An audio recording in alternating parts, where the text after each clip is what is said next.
Welcome to episode 2 of, I think we've called this NWA Flashback. So we're going to have a look at some of the old episodes of the glory days of Jim Crockett Promotions from the 80s. Maybe throw a little bit of Georgia in as well if you're feeling frisky. Joined once again by Lissy, Almeida in the early hours of the Miami morning, and JJ, who is looking very stern in preparation of speaking to a bank. We're going to look at October the 10th, 1987, World Championship Wrestling. Ric Flair has just lost the World Heavyweight title. The Rock and Roll Express are the World Tag Team Champions. There's a lot going on in the land of the National Wrestling Alliance. Just bought out the UWF Bill Watts' Mid-South territory. So we're going to go on to JJ World Championship Wrestling, episode 6481, I believe, on the network. Listen, have you got it for Peacock? Yep. Peacock Season 3, Episode 40 of World Championship Wrestling. And we will click play in 3, 2, 1. And you should have Jim Cornette and the Midnight, the US Tag Team Champions, bemoaning their lack of... oh, look at that, Molly on Bobby. Glorious. Classic. If you watch any episode from 86, 87, 88, Cornette's dress sense is always unbelievable. He always looks kind of well put together while still looking quite stupid. I think that's the nice way of putting it. I'm getting, Pee-wee's Playhouse kind of vibes from this guy. Blue shoes as well. Matching the shirt. Lovely. And always the tennis racket. Oh, and they've changed the intro. 1986 of the best intro music of all time then. Yeah, not so much. But you have 30 seconds of this, and you obviously have Tony Schiavone's mustache and mullet combination, which in 1987 was pretty much unrivaled. It is so weird to think this man is still involved in professional wrestling. Look at that. Tony's like 28 here. Look at that stash. Very young man, full head of hair. Still has one. Absolutely.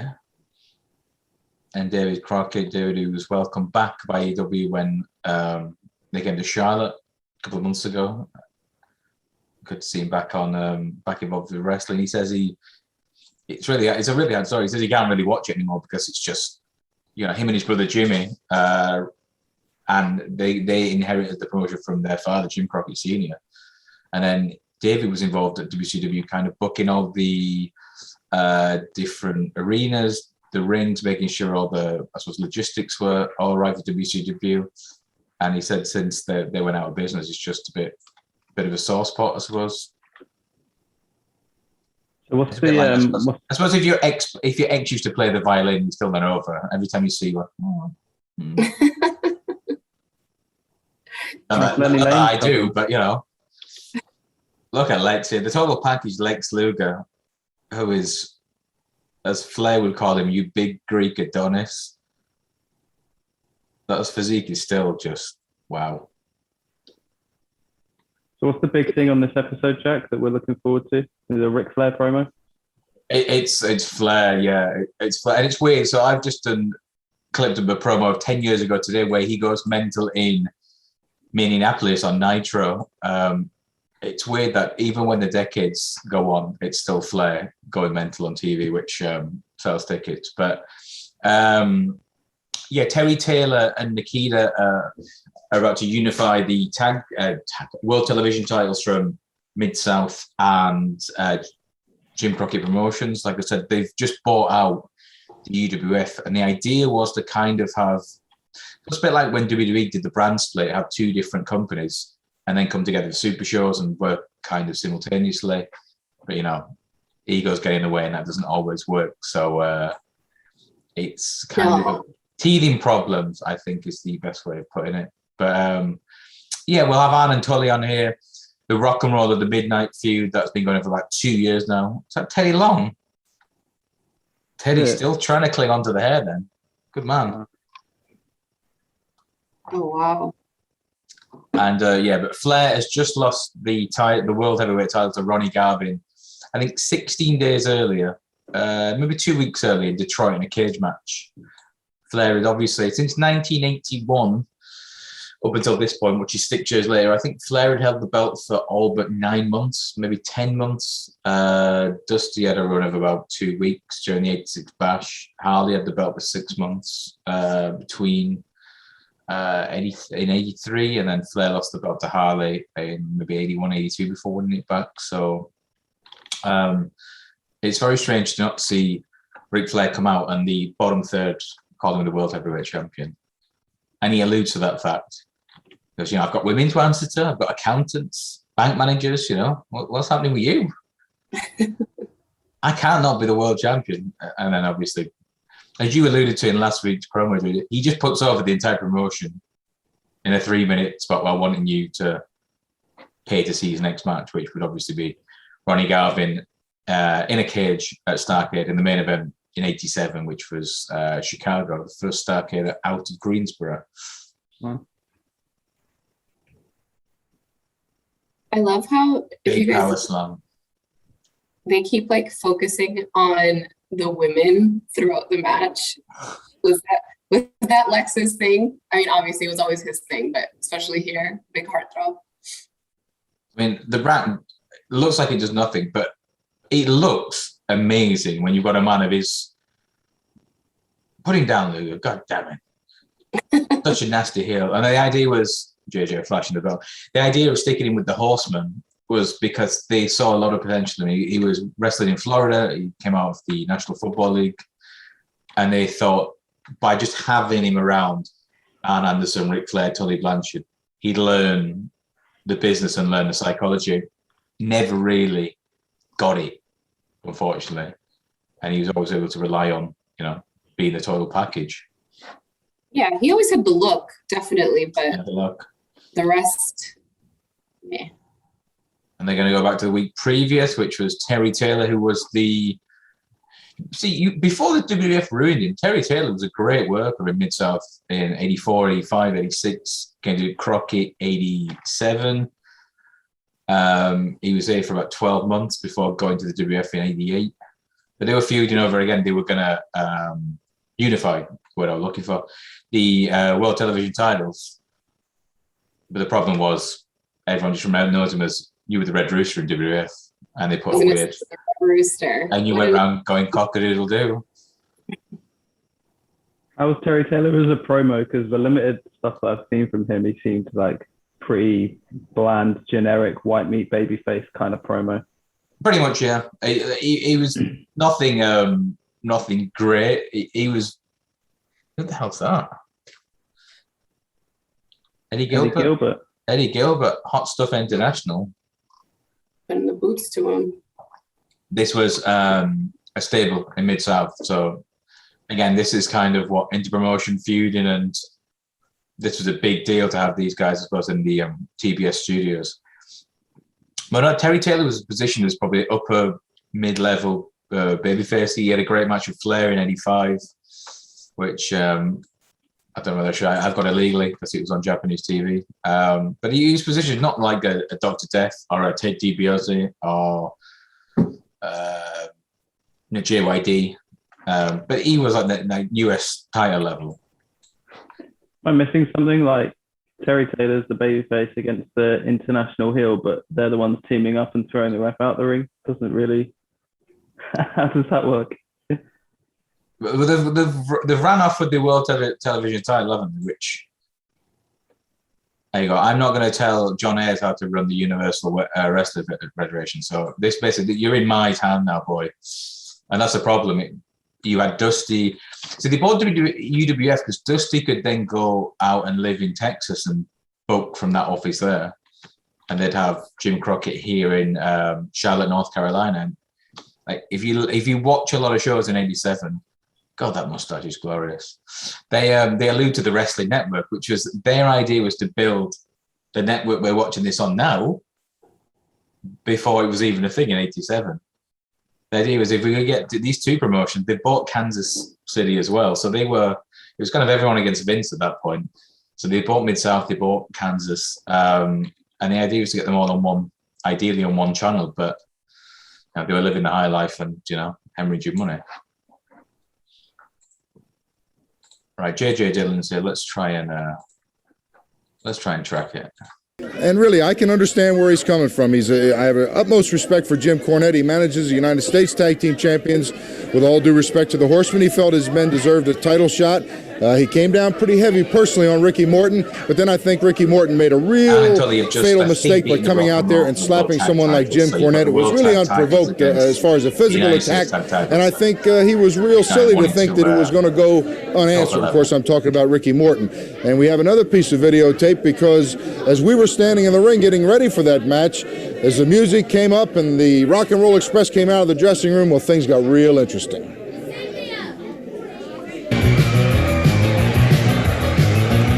And the rock and roll was still super over. Great music. Love that. I think. Oh wow, you don't really see chairs that often here in it. It's crazy. Of the midnights are always tremendous. Down on the floor of the arena, Jim Cornette. FTR are still going to end up wearing those clothes before the end of the year. That arm lock on Ricky Martin on the floor back there. The rock and roll. There was, chair to the head, and then that divorce court on the floor. Well, it was a real unfortunate incident, certainly for Ricky Morton, but I was down at the ring at the time, and of course, when the music came up, everybody stood up in the building. I really had no idea what was going on. We were waiting. I knew we were on the air. The cameras were on. Tully and Arn were in the ring, ready to go. The adrenaline was pumping, and no Ricky Morton, no Robert Gibson. Next thing, the referee came by. He said something happened back there. Jim Crockett, the president of the Wrestling Network, came down there. He was trying to ask me if I wouldn't consider postponing it or having a commercial break since we were on the air. And I said, hey, I've got a valid contract. The title match is supposed to take place right now. If there's a problem back there, it's not mine. If we have to take this thing by default or whatever. And right about then, here come Robert Gibson down the aisle, had both title belts in his hand, threw him into the ring, came through the ropes, and I specifically heard him tell the referee, hey, ring that bell. And then he really put up a valiant effort, and I think we can see that on tape also. So obviously, they've attacked Ricky Morton before the fight, before the match. He still wants to wrestle and defend the honor in a good, plucky babyface that he is. Ricky Morton comes in later on, still injured, and obviously, and so the horrible bastards that they are, go after Ricky Morton in peril. Robert Gibson ends up throwing the white towel in, and we have new World Tag Team champions.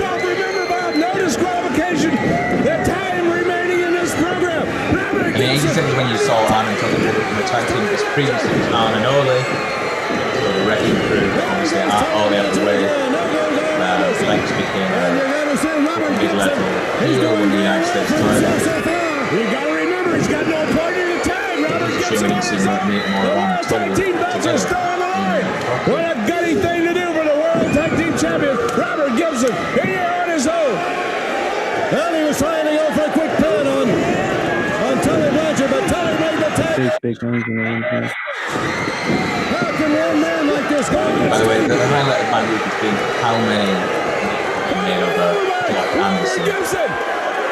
And you got, he's got he's alone. He's not rushing. I'm just inundated with Squid Game memes. I don't know about you. I haven't watched that yet. All right, I've just clicked the wrong button. Never mind. Well, JJ, tell us where we're at now. Give us a time check. This mine's cracked. 12, 45, 46, 47. JJ Dillon. Right, okay, we're back. On what we just seen. Yeah, the idea was to put I think they had to get the belts off the Rock and Roll. They're still going to go back into feud with the Midnight. And you'd have Arn and Tully then face the Road Warriors. Again, it's in Chicago, which I always found it weird that the Legion of Doom, the Road Warriors were built as being from Chicago when they were from Minnesota. But I think that Chicago sounds a lot tougher than from the mean streets of Minnesota. Really? Minneapolis or wherever. Is Minnesota not a tough place? I mean, it doesn't have a great reputation today due to recent events, but back then, back then, the mean streets of Chicago definitely sounded tougher than Minneapolis. And you see someone like Punk there, right? So let me try and track this again, because you've got Ricky Morton making a Herculean comeback here. Struck and all. I mean, he's got to show you that he's injured because he's somehow got a found a sling in the back. He must have just lying around. And he can't be understood. In 1986, Ricky Morton was the biggest person in the company. More so than Dusty Rhodes, more so than Matt Turner. How they really sell this with the Look at the girl screaming. The world champion Ronnie Garvin in ringside. Oh, honestly, They're attacking that injured area. Anderson realizes that Ricky's here. He's got the iron in his shoulder now. And he's 28 years old. As they continue to pound away at it. Dusty Rhodes, Nikita Koloff, all trying to get the... What sort of percentage of the crowd do you reckon are buying into kayfabe at this point? Like, line and sinker? So on a recent episode of The Answer, Aaron said he thought it was like 70% still bought. They still bought everything even to Jim. Wow. Because, you know, they didn't have any reason not to believe it. They didn't ever, it was just social media. Heels didn't hang around with babyface. They kept kayfabe at all times. He says no. If you Robert covers Ricky Morton and that's it. Robert Gibson says no. Obviously, the pain too much for Ricky Morton, and there it was, right there. With Tony watching the tape, I think that Robert Gibson knew how bad Ricky Morton was hurt. Probably surprised himself to see him out there. The last thing he wanted to do was to tag Ricky Morton, but it looked to me like Ricky Morton himself reached in and tagged Robert without Robert's knowledge, came into the ring. Robert knew how bad Ricky was hurt, and apparently a lot of other people did too, because I saw Dusty Rhodes out there. I saw Nikita Koloff, Ron Garvin. I guess everybody knew how bad he was hurt except the Horsemen. And James J. Dillon, on behalf of the Horsemen, does not have to apologize for being an opportunist. When opportunity knocks, you got to take advantage of it. The bottom line is Tully Blanchard, Arn Anderson, new World Tag Team Champions. Hey, the Horsemen are right back on top of the pile. Fans will go to the Starrcade Control Center right after this timeout. That's a great mistakes. And again. So there you go. It was a bad summer for the Horsemen, which is what led to a lot of trouble between Flair and Dusty, because again the Horsemen got beat in the War Games. Arn and Tully lost the World Tag titles. Flair lost the World title to Garvin, and then Dusty went up and set up his office in Dallas, Texas, which was nice for him. So there was a lot of political infighting behind the scenes. This is a promo for Starrcade, or? This is the promo to tell you how good Ric Flair is. So that entrance is Starrcade 86 against Nikita. Mm-hmm. But I think, yeah, you're right. This is all shots from Starrcade 86, which was in two different places. They had the Midnight and the Road Warriors in a scaffold match, which I think was in Greensboro, and then it was Flair and Nikita in the Omni in Atlanta. Wow. So, yeah, I mean, Starrcade started in 83, Flair beat in Harley Race in Greensboro, 84 Flair Dusty, 85 Flair Dusty. There you go, Starrcade 83, Flair for the gold. 86 82, and then 87 they moved to Chicago, and that was kind of the end of it did really poor business, but 87 was where Vince put on Survivor Series for the first time and offered it on free TV, and kind of said to pay-per-view providers, if you run this pay-per-view, you won't get WrestleMania. And this is, what, 7-8 months after WrestleMania 3? Hogan Andre setting every record known to man. So it as a business model, it ruined them. Right, do you recognize this from AEW, JJ? What, Tony Schiavone? No, it just came up then. The Starrcade Control Center. Oh, no, I didn't know. When AEW first set up, they would have Tony Schiavone in, like, it was obviously a bit more high tech, in some green screen room of the AEW Control Center. Right. They've pretty much ripped a lot of. You can tell, like, Tony Khan is a huge fan of this era. Yeah. There was even Tony doing promos with the old Blue Mid-Atlantic background. Haven't they given FTR like some music of? It's basically the Midnight Express from '86. Yeah. Yeah. It's techno. It's a complete rip-off, but. Yeah. I feel like this was popular in the 80s though, like showing like an anchor with all the production equipment behind them. This was high tech stuff. This is high tech. So look, we've got 4 cameras in the background. Yeah. This is four or 5 different TVs, but they've got different stuff going on. They would be blown away if they saw how they structured the CM Punk entrance for his comeback. I love that video. It's got like 50 different cameras, like 1, 4, go 7, go 9, 7, 12, yeah. 9, 12. Turn into Monaco and Friends, yeah. Lovely reference. And if you listen to Flair talk, he says like Ronnie Garvin was a shooter. It was weird because he was a French Canadian. Oh, that's not very nice. He was a French Canadian. He always pointed. Went, "I'm proud to be an American," but he spoke with a French Canadian accent. It's just so weird. Tony, I'm very proud to be here in United States. A very proud American family here. I won't do the accent, but it's such a distinct accent too. You can't hide it. You can't. I'm going to wear this belt with pride, and it's yeah. But they're shocked on the fan. And the problem with Ronnie Garvin beat Flair September 25th, 1987. He then didn't have another match until the Starrcade main event against Flair. So he won the title, and then his next match he lost it back. So he looked like a complete loser.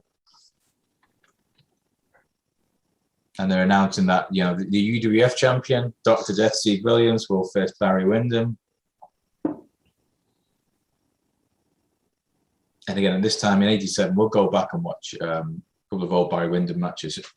Because he did nothing in the WWF and he never alluded to him being tremendous, people forget how great Barry was in '86, '87, '88. Well, I think that's kind of a frustrating part about what WWE and WWF previously did. They have a very difficult time acknowledging that this person existed anywhere else. Like, just for them to even say, like, when they talk about AJ Styles today, right? They say, oh, he had an illustrious career in Japan. It's like, no, he was a huge star here, TNA and NWA before. Yeah, I mean, AJ and Samoa Joe were 2 people that got me into TNA. I think it's the Destination X3 where Joe Daniels and Christopher Daniels, AJ, and Joe. I'm like, wow, who is this kid? Yeah. But yeah, it's like on Raw this week when they had Dolph Ziggler come out and say to Big E, "You got the title, aren't you going to thank me?" And they showed like a video of when Dolph brought Big E in, and obviously at the time he was with AJ Lee, CM Punk's wife, but they just had a real tight shot of Dolph and Big E cut out AJ. I mean, I heard that on the review, but I didn't put 2 together because obviously I'd checked out by then. Been a long time between drinks. The Starrcade control center, look at that flashing. Look at all those graphics. It's like a PowerPoint presentation. Ooh. There's quality clip art this. How do we get the graphics inserted? And the blur. I mean, they blurred out the telephone line now. How? If you want ringing up there to book tickets for this show, you deserve any cost incurred yourself. And it still comes up on the subtitles anyway. Slight error. I love when you're watching like the ones from like WWF back in the day. It's like Black Sail's like phone number no longer valid or something. Yeah. Like, we're not calling that today. It's like some £1.50 line to listen to the latest news given to you by Gene. Now this jacket, you'll see this jacket by Arn. I've been trying to track one of these down. Look at those things. Oh, and there was like 4 guys in the crowd, or 4 or 5 minutes, who'd come every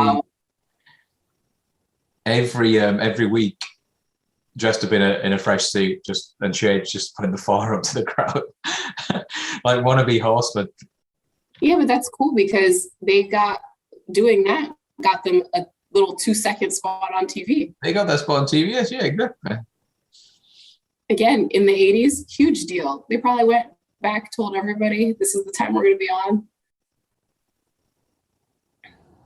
It's weird to think Teddy Long, I think, celebrated his 76th birthday 2 weeks ago. Teddy's still 40 years old here. He's been in the. I mean, I remember Teddy Long He's been a referee during the Attitude Era. Yeah, he looks better now. Well, I mean, last time I saw him, I don't know. He looks well, yeah, but he looks great. But then you go back and watch.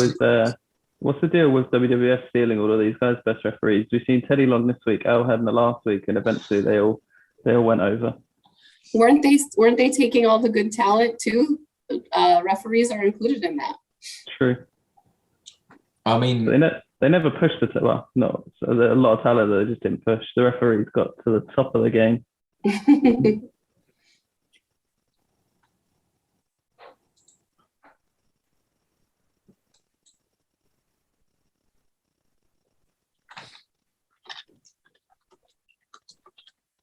Right, Lissy, give us a time track here for people watching with us. Okay, I'm on 24, 45, 46, 47. And we're watching Ann and Tully dismantle. I don't know, double gold buster. Tully like that one. And the World Tag Team Champions. Oh, you left a brother hanging. Oh. I was brought up on the WWF World Tag Belts. It's up there with these. The two of them are easy the best tag titles in the history of professional wrestling. Yeah. And then not long after this, the following year, these two were in WWF as the Brain Busters. Well, it's funny you mentioned that, Lissy, because yesterday was the debut of them. Yeah, good spot. October 5th, 1988, they made their debut as part of the Heenan family. It's weird to see them on WWF TV. Let's track this because you've got the World Heavyweight Champion, the proud American, Ronnie Garvin here, just after being injured by Ric Flair. I feel like it. The heavyweight champion of the world, Ron Garvin. Fans, here we go to the ring. Oh, let me leave this on because the Road Boys are going to turn dirty to me. What we like to see. Oh, they jumped over the music. They gotta just. And these have to fuck. Listen to Tony, see When you know these two things are coming in. Pocket out. Call that rain outside. Because they would beat the shit out of you. Really? Just workers. Put a shoulder through his head.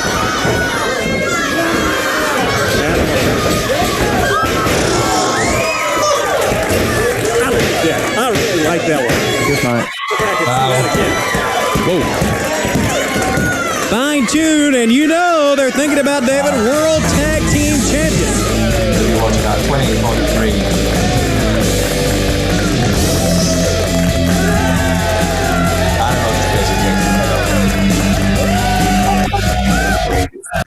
How much do you reckon they get paid to get the shit beat out of them by the Road Warriors? They got $40.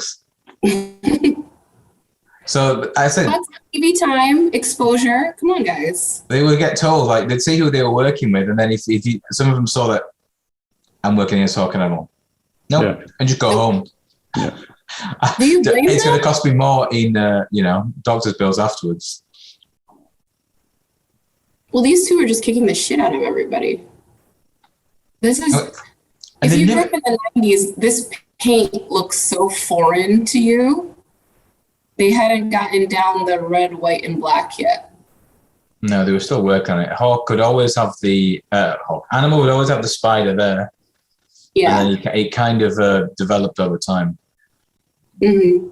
And so they're planting seeds for Starrcade now, Anderson and Blanchard, and it was a horrible dusty finish. Tell them, Hawk. Look at Hawk's physique, man. Hawk is just so big. Those traps, that neck is just, the trick he did, didn't it? He'd have the neck bracelet on and then just flex his muscles and it'd pop off, I think. Mm-hmm. But they reckon if there's even Mike Hagstrand, Hawk could have been a world champion single on his own. He was that charismatic, that over. I mean, and look at him. I would have loved to see that. Hawk was always my favorite but we know he had personal struggles and backstage issues that held him back, unfortunately. And Precious Paul Ellering was a decent wrestler in the 80s himself. Mm-hmm. If you look at photos of him, he's actually like super cut. Like got born in another one from Minnesota, born in 53. He's like really ripped underneath there, but he was legit their manager. So he booked all their travel, sort of hotels, and a bit like how Andre the Giant had with Arnold Skoland, and then with, did we say it was Tim White, like a personal handler. His job, make sure they turn up because a lot of the venues, 85, 6, 7, the Road Warriors on top. People are paid to see them against the Russians or them against Stan and Tully or the Midnight. We'll be right back after this. Those two are brilliant on the mic. Oh, yeah. Smorgasbord of violence. Love that. We snack on danger. We dine on death. Beautiful. Beautiful stuff. And again, I miss them. And just as a kid, I just always remember, oh, what a rush. Of course. Didn't know what he meant, but I found it hilarious. JJ, is it time? No, we're good. We've got some time. Okay. I've got to mention this because there's a poor 4-year-old, you've got this to come, JJ, a 4-year-old girl outside. They has to be bribed with ice cream to get, there's like 3 flights of stairs on her level 4. She just looks at them and goes, nope, not for me. And it's the same leaving, push chair or walk, and then doesn't walk. Yeah. Penny, I know this feeling. Oh, trip action. How generic is this? Just random, oh, wow, tossed out the ring. Is that a gimp mask? I think so. I mean, I wouldn't know, but I can't see the front of it yet. You know, let me have a good look. I'll let you know. Good luck, yeah. It's I'm pretty sure that could be the mask that Ric Flair wore as the Black Scorpion in one of the worst angles of all time in 1990. JJ, we'll get to that another time. Okay. Horrendous booking. Dark times. Horrendous booking. A bit like how the higher power idea in 99 with the Ministry, and then Vince saw Christopher Daniels like, God damn, pal, it's too small. Well, who's going to be the higher power then? We'll work on it later. And then, well, it just has to be me. They booked some guy to be a masked man and to be the big heel against Sting, and then he couldn't work out who was going to headline Starrcade against him. And then he comes out and it's just Ric Flair and the stupid mask. You think, really? And you know, he can't disguise Ric Flair. No, his style, like just the way he even throws a punch, you know it's him. Yeah. Woo! There's never a good conclusion in wrestling to like who done it or who is it, you know, like who ran over Stone Cold? It was Rikishi and he did it for The Rock. Who's the anonymous general manager? Who was it? Was it Hornswoggle in the end? Or did they just never get at it? I'm not even sure they even gave us an answer. They just forgot about it.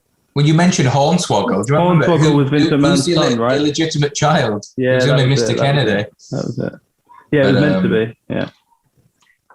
It's a lot. Right, here we go. Now, this is one of the great... I'm hyping this up probably too much, but this is one of the greatest promos of all time. This is such an... Say, Ronnie Garvin is finding out now why. For 5 years, I was the cock of the walk. Why? It was unholy to try and fill these, baby. Not only could you not afford to buy these before 2 weeks ago, Ronnie Garvin, you could have never filled them and never will. Nobody took their shoes off. And I don't mind telling you, if I sit back there in that dark, watching this whole great wrestling program roll along, it really irks me to have to walk out here. I mean, I don't like walking out here with just this Rolex and all these diamonds. I like walking out here with a championship belt around my waist. Because I'm going to tell you how it goes. You're two things in this sport. You're a winner or you're a loser. And it's very easy to pick out the winners because I walk out here wearing pretty gold belts that shine 24 hours a day. And every Wednesday morning, when Jim Crockett signs that check, it's got 3 or 4 zeros more. That's why it's important to be a champion. And that's why, Ronnie Garvin, you, my friend, and brother, you're a great one. You're going to be a legend in this sport because you're one of the select few that have ever worn that title. But, pal, now you got to deal with me, with the Horsemen, and with every other wrestler in this sport that's got any guts that wants to be anybody. Because if you don't strive each and every day to be the world champion, if you don't strive to be the best at what you do, you'll never be there. But now, Ronnie Garvin, you see, with me, pal, let me show you what it is for me. I paid the price. Yeah, I've been to the doctor. Yeah, I've been there. See that right there? Put the camera on that. I paid my dues.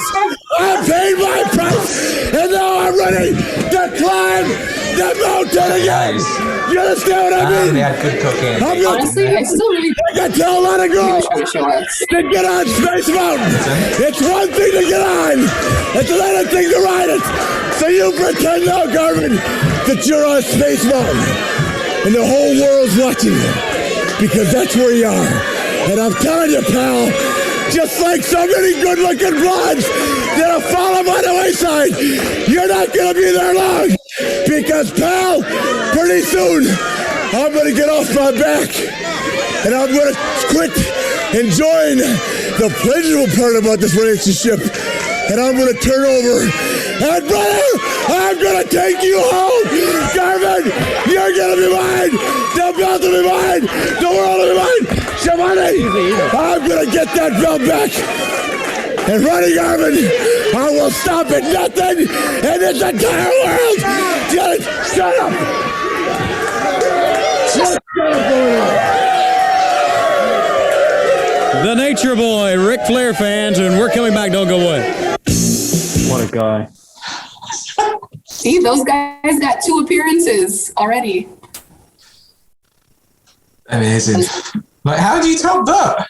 And Ronnie Garvin, well, gee, by God, I'm just happy to be here and be the world champion. I'm gonna be the man. Yeah, I'm sorry. I've got to track this because Anne's got a book out, which is always great. Year when the New York Giants and the Denver Broncos played in the Super Bowl. And you know, LT, Lawrence Taylor, had a real bad hurt sprained ankle. In history. But you know, you think back about LT, he taped it up. Whether he had to shoot it with Novocaine or not, nobody knows. But he played, and he overcame adversity. And his team came that day. And you know, that's what it's all about. It's teamwork, and it's overcoming adversity. I've never seen this interview and before. It's reigning supreme. And that's why this is ours. Because, you know, we came out here week after week, and we said, we're going to niche away. Robert's going to get hurt. Ricky's going to get hurt. We're going to get hurt. Cage matches, any kind of match they wanted. But sooner or later, they're not going to be able to stand the pressure, and the Horsemen will reign supreme. And we did. That's why we're out here on national television, the world's tag team champions. And I tell you what, it's truth, it's law, because the Horsemen said it is. And it will always be law because the Horsemen rule this profession. What was the word you mentioned? Tony Schiavone, for all you people, we know everybody out there knows what adversity means, but I just want to point it out and tell you what old Dr. Webster says about it. Adversity is a condition of suffering, a calamitous or disastrous experience. See right there, that's adversity. Yeah, the reason the Rock and Roll Express are not champions is they did not overcome adversity. Right. We've been hurt. We hurt every day of our life, but we don't sit in a dressing room and cry about spilled milk. We overcame adversity. What Tully Blanchard and I are the prominent, predominant team in all of professional wrestling because we're two people pulling together for a common goal. We don't care about women. We don't put anything above our business. We don't care about suffering. We don't care about anything that affects our business during our business hours. So, Ricky, Robert, remember one thing. We overcame adversity. We're the champions. You'll have your day in court. But just remember one thing. We're now the incumbent. And you know how hard it is to beat any incumbent at anything. Stack them up there, baby. Right here. But Arn. Whoa. I looked up disaster in here.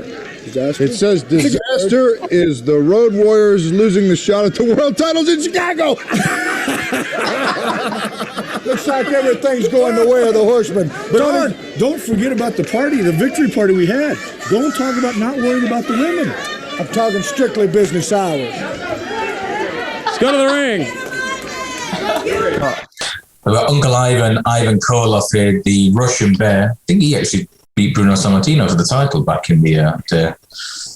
But Mike Jackson, if you remember this name, he was doing the rounds on socials, I think, last year, because he was doing work for TNA as an enhancement talent, 34 years on from this stint. Whoa. A fair play to him. Is it the case that every Russian or Eastern European is a heel? Pretty much, yeah. Nikita turning babyface in '86 was huge, and he was the only known, I suppose, face turn for a foreign entity. Think about the time, though. I mean, this was towards the end of the Cold War. Russia, big superpower. It only made sense. Cool. And then we saw that obviously with the Iraq War in '91. We had Sergeant Slaughter come in, who was previously the face of G.I. Joe. Suddenly became an Iraqi sympathizer. I think it was the name for it. They almost killed him for it. Wasn't there the story as well with Mohammed Hassan where they were going to make him into a monster heel, and then I think, was it 9/11 happened or it was something else happened? And it was the London bombing on 7th of July. That was it, yeah. I thought 9/11 was too early, I was going to say. They had him go out and hang The Undertaker through his druids the day of... the day it was aired was the day that we had the terror attack here. Yeah. Well, I'm glad that we've gotten to the point in this episode where I can say, again, something that would never happen on TV today. They would never do that. I mean, it's weird. Bruce Pritchard will defend everything WWE does, but the fact he was able to try and put a positive spin on that, saying, well, it's a television show. Everyone knows it's not real. It's just not for me. But Ivan Koloff was I'm sure he was 50 and still working. Yeah, he was way older here too, right? Ivan Koloff was 45 here, but a very weathered. Do you know how old AJ Styles is? Well, yeah. I feel like back then, I feel like wrestlers worked longer too. And the schedules are that much more ridiculous, and the fact that they all had a lot of them were getting colour pretty much every night. A bit more of a heavier toll on your bodies and your condition, one would assume. JJ, give us a time check for people out there who are still with us. I'm on 4402, 3, 4, 5. And we've got Paul Jones and his army. Paul Jones was big star for Crockett in the 70s. He ended up building an army in 86, feuding with the Boogeyman, Jimmy Valiant, and Pistol Pez Watley. And then I think just before this, he was managing the World Tag Champions, Manny Fernandez and Rick Rude. Rick Rude was going through the territories at this time. I think he'd gone through the AWA, went to World Class, gone to Crockett, and then his next step would be see him make become a star in the World Wrestling Federation. It's so weird to see. Rude never really talked during this period. And then you realise when he was in his riff, he was a great talker. Cut my music. All of you Long Island Lizards, Salt Lake City Sweat Hogs. Fat, out of shape. Yeah. And only he could do that. And he's another one with his attire. Like, who else is gonna draw someone's wife's face on their drums. So ahead of his time. And we've seen the Canadian K2. Yeah. Who are they? I've honestly never heard of them before. I was gonna say, who the hell? When they came out, I thought, who are these version of like low budget Road Warriors? Yeah. I was gonna say, yeah. I mean, they have the size. Rocky King and George Sapp were two great enhancement talent who would actually wrestle like a Flair or a Tully for like 6-7 minute matches on TV. But I've never heard of these two guys. Well, it looks like they were giving him a push, really quick squash. Yeah, Rocky King was great, but we kind of missed the press slam there. That didn't go to plan. Yeah. But this end is Jim Powers. Canadian Kodiak. From the 80s. They're not even on Wikipedia. They are. No, okay. No, I mean, the measuring stick. Like, if you're not on Wikipedia, who the hell are you? Right. So this is Skanbar Agbar. He was a big deal in like the early 80s. But I say even I'm supposed to know. Even I don't really know much about his history aside from that he was a big heel because again, he's foreign and that's about it. That's all you need. It was a simpler time. Just come up with an accent and you're instantly a heel.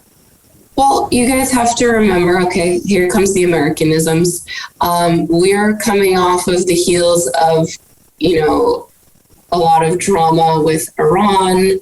We had Olympic hostage situation. So Iran was a big, I don't even want to say enemy, but just a threat to the U.S. at that time. And I think that plays off of like the Iron Sheik as well, where it's like, anyone affiliated with the Middle East was like, they could really draw on that heel power because in this time in America, that was the envy. Yeah. Canadian Kodiak.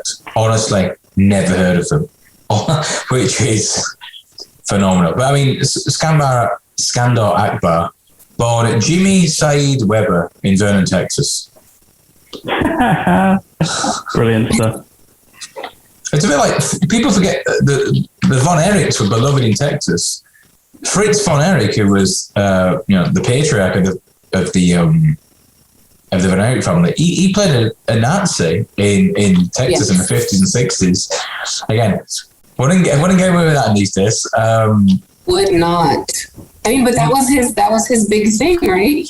That's why he adopted the Von Erich name, was to be that big. To be a German heel. The Claw. Yeah, he's trained by Stu Hart, weirdly enough. So probably why Brett always speaks so well of the Von Erich family. But yeah, I love it. Well, let's go.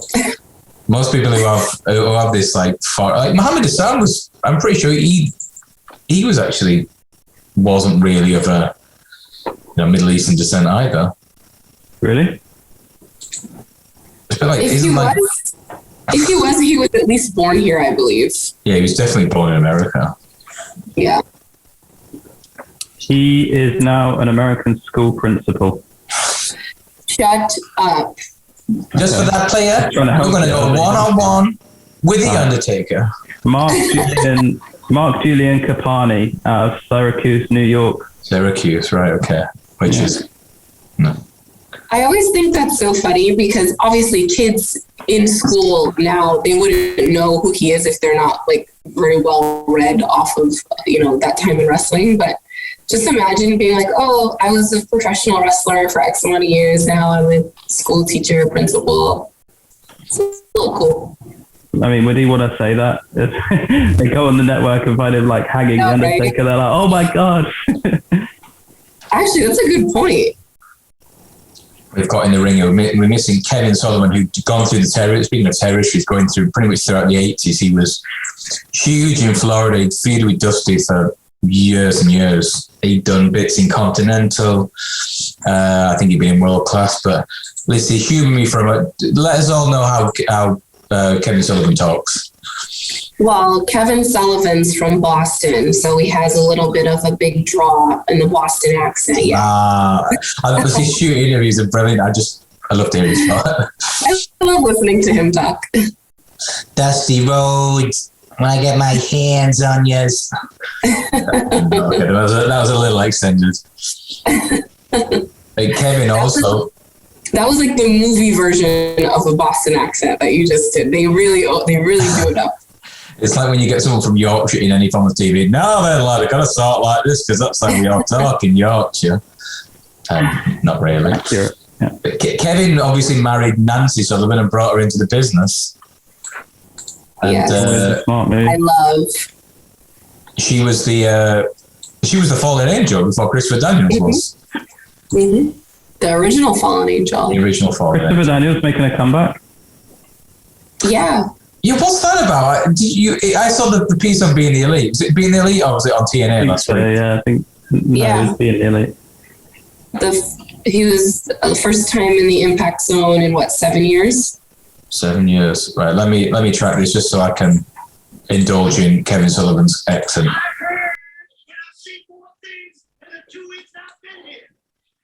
Yeah. Okay. You can just say a Ric Flair promo and you get cheers. That's the best way to do it.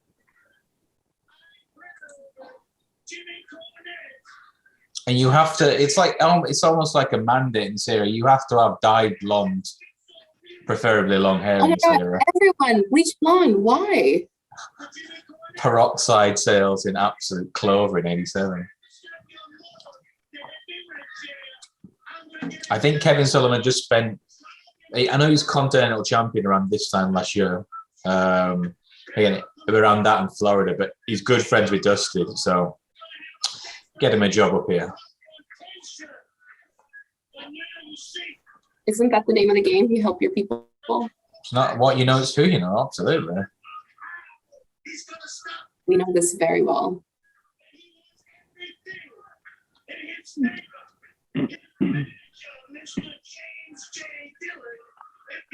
If you will.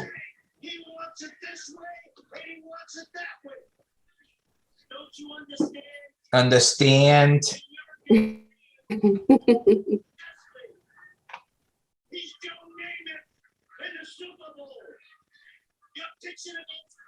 And Kevin Sullivan would go on to feud with Dusty again, translate what worked in the other territory. He'd go on to feud with Dusty pretty much the next 12 months until Dusty got fired December 88 after being told no blood on TBS. And the Road Warriors spiked him in a really stupid heel turn. And Dusty was gone within 2 weeks. And then he turned up wearing polka dots up north. So, You know what? He worked those polka dots. he did work those polka dots. I mean, it was complete. I think if you listen between the lines of Cody and Dustin, they're still really, really annoyed about it, how he was portrayed. Well, he was the common man. I didn't know common men had to. Son of a plumber, daddy. Well, also his theme music in WWF at the time, loved it. It was great, yeah. He's just a common man. Sapphire comes out. Brilliant. Catchy. He's the man. That's one thing. WWF theme songs, unmatched. Yeah, Jim Johnson was just different gravy. He was so good. He was so good. And it's I can't believe, like, we mentioned on another podcast, I had all the albums, but all the music was so identifiable with all the wrestlers. Mm-hmm. Like Val Venus, Hello, or even like a D-Lo. You're looking at the real deal now. It'd be an instant like pop just by their intro. Mm-hmm. Right to Censors was genius. So simple, so effective. It's more like, I mean, I've tried listening to the program now, and everything just seems so generic or interchangeable. Like, there's no, you hear that and it's immediately you go, like Adam Cole, for example, do the AEW comparison. That's brilliant. And you know straight away that's Adam Cole, I'm afraid if he says his name. But Jim Johnston kind of mastered it. I think AEW have got to do some work on those, but I don't think many of them are too over unless they're already a popular song, right? Like Jungle Boy or Punk. Yeah. Jericho, obviously. Yeah. I mean, I can't be like, oh, I know this person's theme music. Right. It's just the people that you just mentioned, right? Whereas, like, in that time, like, you knew, as soon as you heard, like, the first 3 seconds of the theme music, like, you knew exactly who it was. Like, you smell what the Rock is cooking. Yeah. Stone Cold when the glass shatters, like, genius. I mean, everything. So they're getting there. They're getting there, yeah. So we've got the World Heavyweight Champion, Ronnie Garvin, who was, again, he's come from Montreal, Quebec, Canada. He was a real shooter, and if you listen to these enhancement guys, like the guys making sure they get the 4 fingers in the background, the Horsemen groupies, he would legitimately just tie these people up in knots.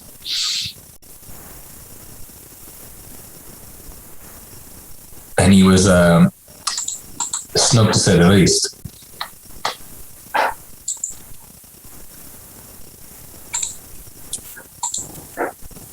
But again, it's a kind of a come down. We've seen Flair, Cena, and Tully. I think we hear from we'll go to the UWF because part of the arrangement with buying out UWF was like they get TV time as well. So we've seen Terry Taylor and hot stuff, Eddie Gilbert get featured, and I presume we go to the Dallas office. Oh, that was a stiff headbutt. Ronnie get another one. What year was this? This was 87, right? 87, yeah. Yeah. I'm thinking like, cause I'm like, where the hell did Ronnie Garvin go? But he was already in his 40s here. He was just setting up to gorgeous Jimmy Garvin, who would become one of the Freebirds. Yeah. But yeah, Ronnie Garvin is 32 here. But he started wrestling like in his teens. 32, not 42? 32. Oh yeah, you're right, 42. 42, yeah, blimey. Yeah, you're right. But he'd been around forever, and he was a big deal in Angelo Poffo, International Championship Wrestling. He was big heel in World Class when he was, again, you stick anyone on the opposite ring to the Von Erichs and you're going to become a heel. He came up to Georgia in around 82, 83, and then obviously moved up to the Crockett's. But if you remember, and I don't remember, this was probably too early for my, I suppose, fandom. He went to the WWF as rugged Ronnie Garvin, and he had the Garvin song. Yeah, I think that was super early. I think it was before our memories kicked in. He turned heel in 88 against Dusty, and then he left the territory big.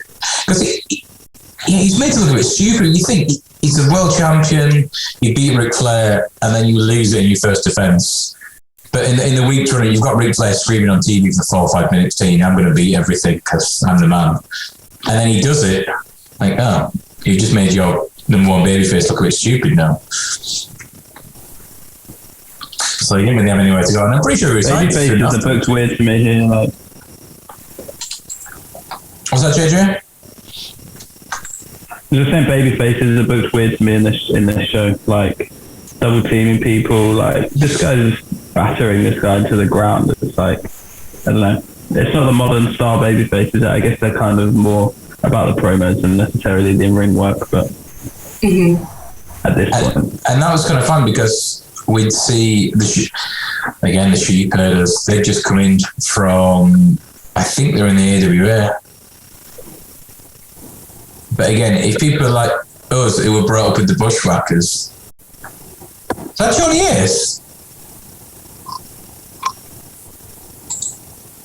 I think that's Johnny Ace with him. When you said it, yeah, it looked like it. It was, I'm pretty sure it was. I can tell that him anyway. That's a good thought. But I had the Bushwhackers figures, and I thought they were ace when I was a kid. And then you go back and watch this and you hear like they were two of the like their matches would be absolute bloodbaths. Right. They were no nonsense dudes. They were obviously from New Zealand, and then they came over. I think at 81, and then they started doing the territories there. But they got really over in Mid-South, and they were just, and then in Japan. Can you imagine if you were doing that style of match, say 4 or 5 times a week? Do you want to just go around and just do this? And then get beat in 2 minutes and actually earn more money from merchandise? Yes, please. That's what exactly. That's what I'm like, when you grew up in the 90s, I mean, they were around until the mid 90s, at least in WWF, and they were absolute fools there. But everyone loved them. I remember them eating fish with Howard Finkel on Raw in like 93, 94. Yeah. Just making him Howard Finkel had become a bushwhacker for a day or something. Yes, he did. Yes. And you think the idea of you're still going to get paid the same to just have a lighter schedule, a bit lighter on your body, yeah. I think they're still going today, no? I'm pretty sure they're based. I think they might live in Florida now, but they definitely do the circuit of like appearances and signings and that type of stuff. But yeah, it's so weird to see what they were. Again, it's just the idea of that there's the WWF and there's everything else. We aren't going to tell you anything what happened before. No, they never existed. We pretend it never existed. But the thing is, like, that worked in the 80s when there was no social media, the information was easier to get hold of. Now, as soon as someone new comes out, you're straight on Google and you can see instantly, right, they were from Japan, they were from, Impact, whatever, their history, their lineage, everything. Whereas, but they just haven't changed their stance. It doesn't make sense. Yeah, I mean, WWE... They're stuck in 20, 30 years ago. Right. The credentials start the day that they show up in WWE, and that's all they have. Yeah. They'll be like a 10-year veteran, and they're like, oh, newcomer. It's like, no, this person is more seasoned than half your roster. But they don't even acknowledge their existence in NXT. In the same damn company, do you know what I mean? It's like, oh, here's Doudrop. She's brand new, never seen her before. Who's that? Don't know. Who's this carrying cross guy with a gimp mask? Yeah, standard. Isn't he missing someone next to him? No, don't know what you're talking about. Nope.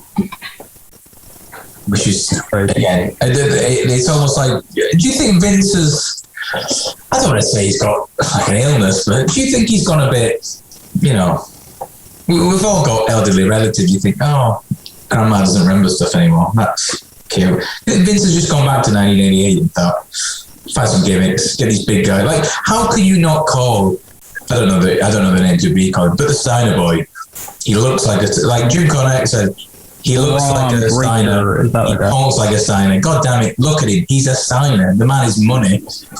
Yeah. Well, same thing with, remember Curtis Axel? Yeah. Like you have a third generation. Is that the son of Mr. Perfect, right? Yeah, Mr. Perfect's son, his grandfather was a wrestler, and just bring him in, you're like, who is he? Rowdy the Axe. It's huge. He was a huge star in the AWA, yeah. Michael McGillicuddy. Exactly. Is that what they called him? Yeah, that's what his first name was there. When he came in with, what was it?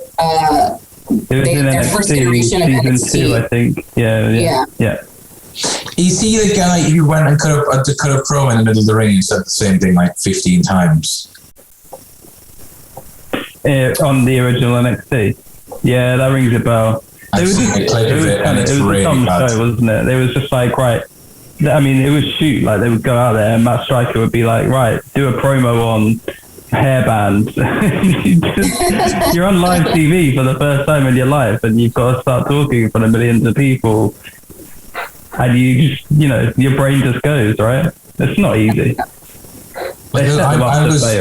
I was a big Ring of Honor fan, so I watched it at the start because obviously my loyalty to the Danielson is same. And then I watched it and like, why are they not just making it? Why are they not just letting him wrestle for 10, 15 minutes? I think he wrestled somebody and lost. It might have been Did he wrestle like Batista or someone? He got beaten fighting. Daniel Bryan? Yeah. Bryan Danielson. No, he wrestled Chris Jericho in the first ever NXT season 1. And yeah, this was the first time that I'd ever seen Bryan at all. Like, I never heard of the guy because I never watched ROH at the time.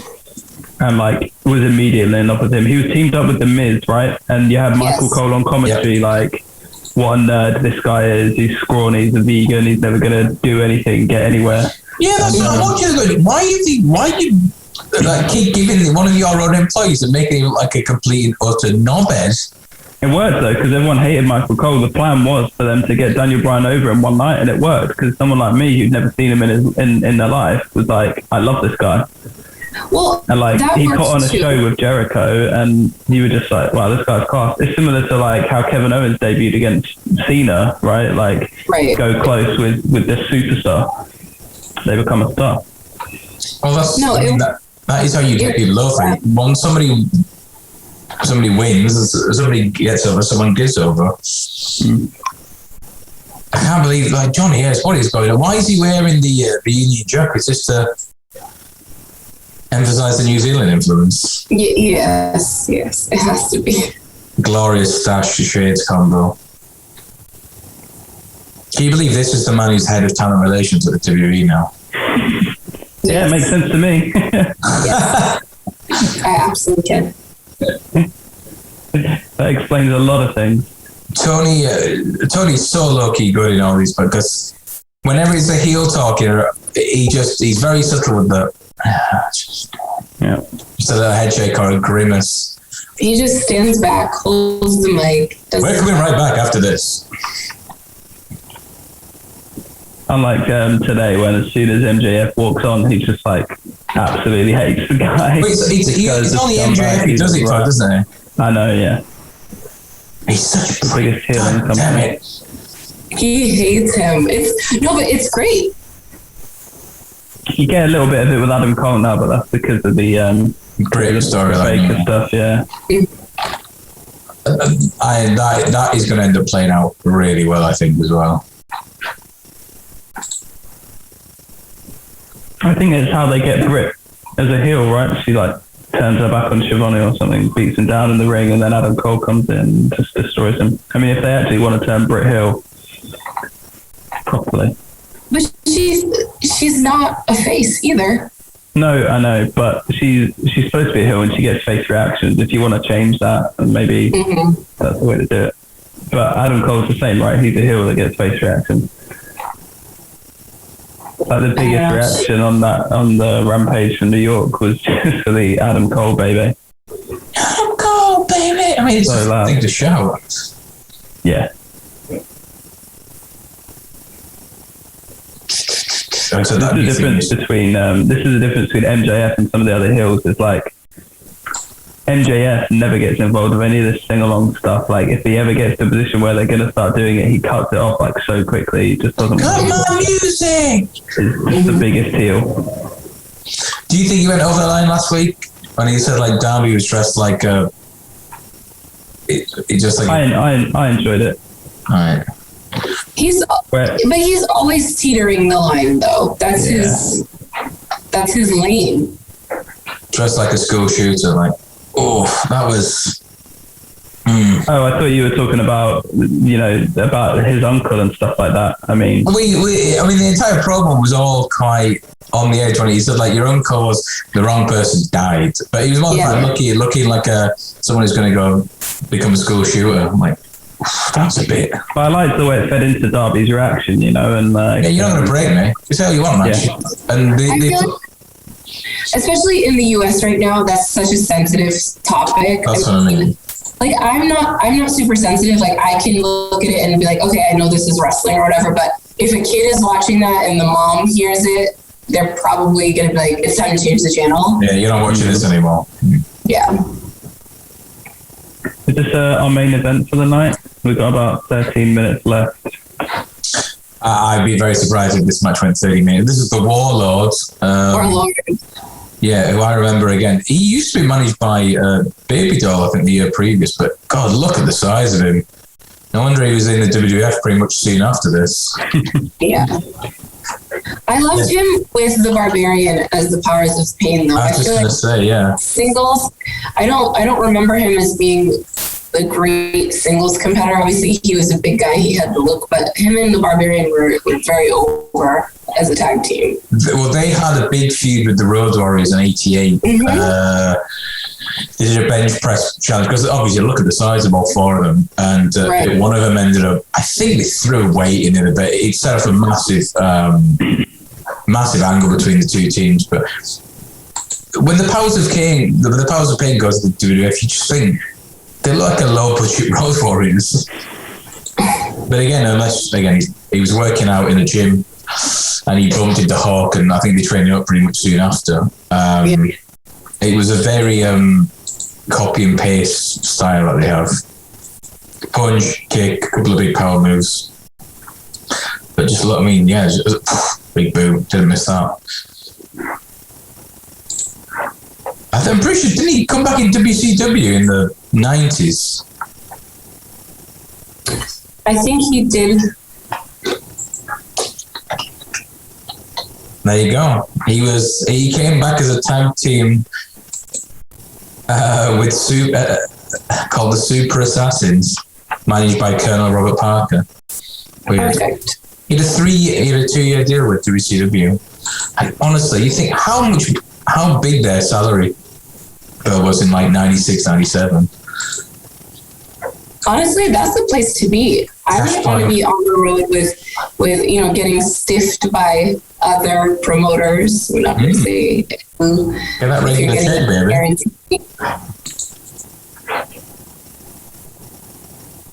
He looks like he could be a rugby league player. This boy. Warlord wouldn't be seen. Yeah, get him to Leeds on a Saturday night. It'd be fine. He's too big to be a league player. Surely you got to be quick. That's true. JJ does not agree with you, Jack. He does not agree with me. JJ doesn't know rugby. It's all right. He's from Wickham. Look at the size of him. Good Lord. I mean, pity he couldn't work, but still. But Lissy, give us this attire here. What is this?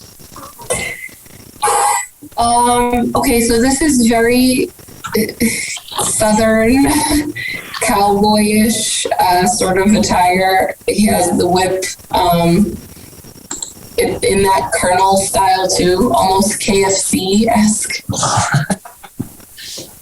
Because he was so the year before we watched him from last year. He was dressed in army fatigues.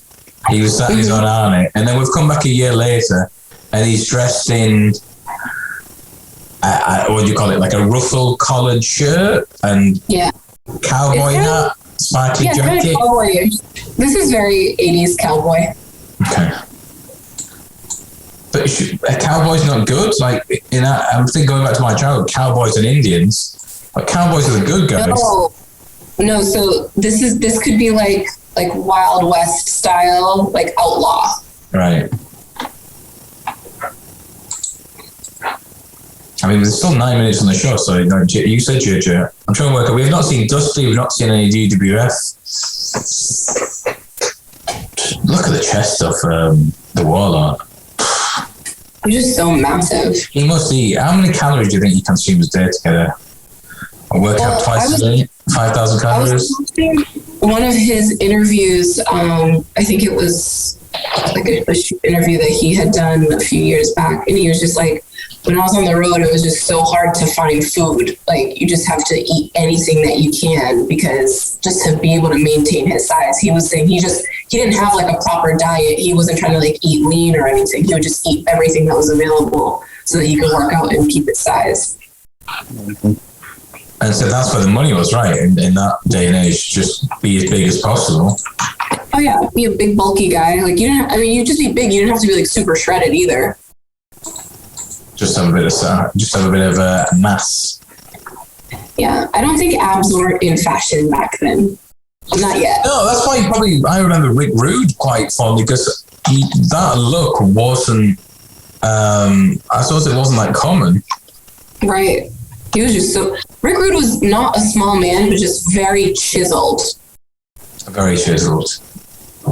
I'm trying to work out what he says, and we've got Hot Stuff International, Eddie Gilbert back out here with both the UWF and the National Wrestling Alliance television. I'm trying to read what it says on his shirt. It's really good glasses for me. Do you ever cropped up like that at home? He's wearing one right now. This is a double title match. He's putting up both belts. Big news. So again, this is the compromise with UWF to try and get them more TV time, try and put them over. But if you look at the size of Nikita Koloff, it's hard to work out how he would be a threat. I think Terry Taylor would actually, unless I'm mistaken, I think he would. I can't see it. I think Terry Taylor would beat him at Starrcade.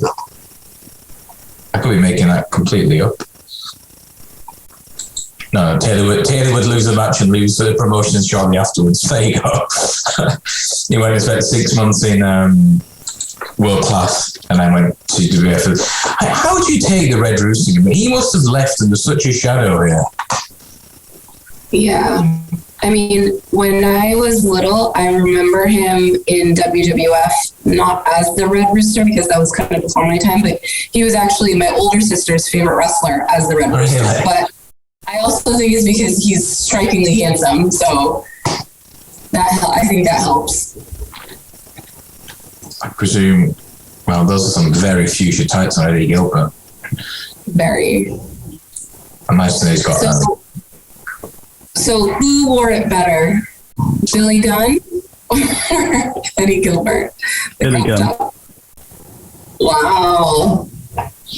Terry Taylor's got a really weird strut here. I can't work out. Yeah, just don't do it. It's just a bit weird. You can see what they're trying to give him, basically. Well, it's TV time, isn't it? Like JR would always say, maximize your minutes. He's getting a showcase of 5 minutes to try and do his stuff. But this is a really flat way to end the show if this is indeed it.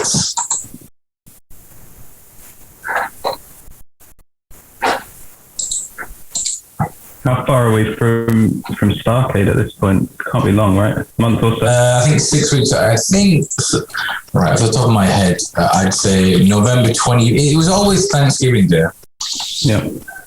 I'm going to say 25th of November. Could be earlier than that. 26th of November, 87. Not bad. Where you'd have, again, Road Warriors against Arn and Tully, Dusty Rhodes against Lex Luger, Nikita Koloff against Terry Taylor for the Unify the titles, the Rock and Roll against the Midnight, Steve Williams and Barry Windham for the UWF Heavyweight title, which is weirdly one of the worst matches I've ever seen. They had absolutely zero chemistry. And the only had Eddie Gilbert, Larry Sabisco and Rick Steiner against Jimmy Garvin, Michael Hayden, Sting, which is like a UWF feature match. And then in the main event, Flair beating Ron Garvin for the title. Oh, spoilers. Like I said, it's only a tennis match you've got to worry about in terms of spoilers. That's my Twitter. Getting into Garvin. But this. I won't say they had a really weird 12 months between here and '98, where they killed off a lot of towns. So the crowd thought that the Road Warriors had beaten Arn and Tully for the belts, and they reversed the decision. The Great American Bash the year after, they had Lex Luger had been kicked out of the Horsemen, turned babyface. He had Flair in the rack, and he looked like he'd given up.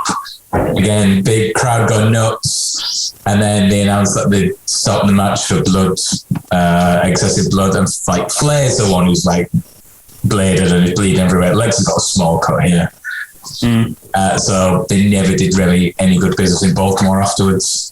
And Dusty's been booking for about 4 years at this point, and he was starting to struggle in terms of ideas. Lazy booking. And Terry Taylor wins with a figure 4. Teddy Long's earned his con today, hasn't he? Oh yeah, he's reffed almost the whole card.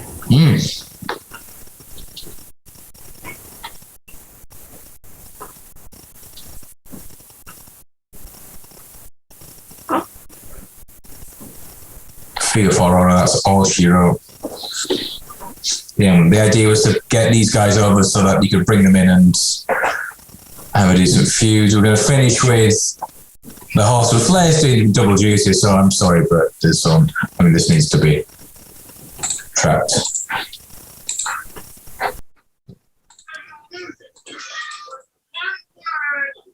Everything I've said the last 2 weeks can be summed up like this.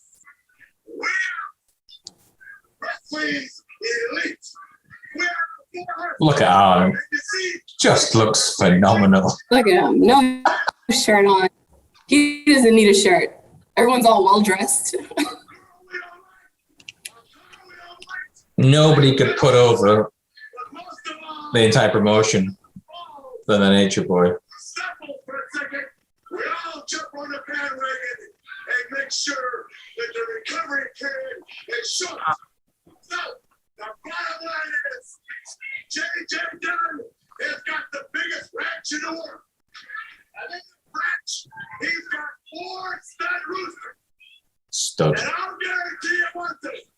This guy's a stack. Look at the belt. This guy's a stack. Look at the belt. I'm a stud, but I got no belt. And I'm not going to be the only rooster on his ranch. And the stack may get head and leg. If I win, I'll be bringing home the bacon.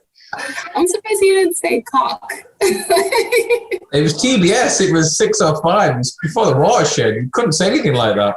Oh my God. Look how awkward Lex Luger looked. Like Flair is trying his hardest. This guy has to be He's the future. Just don't talk. Just don't talk, Lex.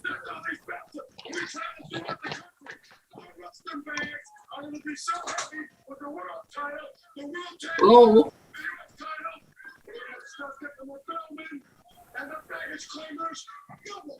Because the winner of bags, James, and we made it to that Western States title. Trip won the whole when we're standing out there. Isn't that right? What the bottom line is, Tony Schiavone, now when the world of Marriott across this country, in the Hall of Shame, we're going to quadruple knockout because we don't know what they're talking about. Ronnie Garvin, you're on short time. That's because we the Horsemen said so. And we'll be out here. That's the way to close the show. Yeah. Yeah.